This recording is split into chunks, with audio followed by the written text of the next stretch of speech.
In this new video series, I'm going to be building a front-end application using reactjs and Vite. By the end of this video, you'll have your environment ready and your first React app running, and you'll be coding in minutes. So let's dive into it.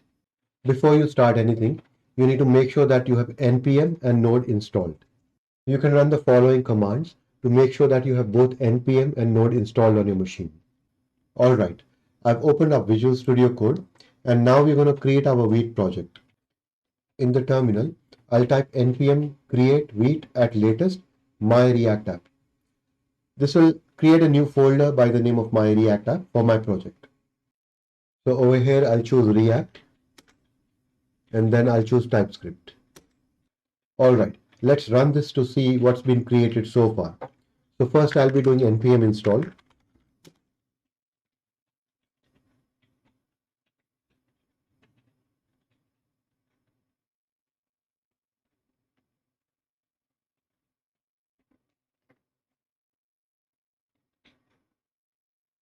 Okay, so that install is now completed.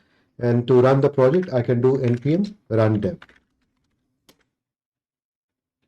So it started my local development server, and I'll go to that URL.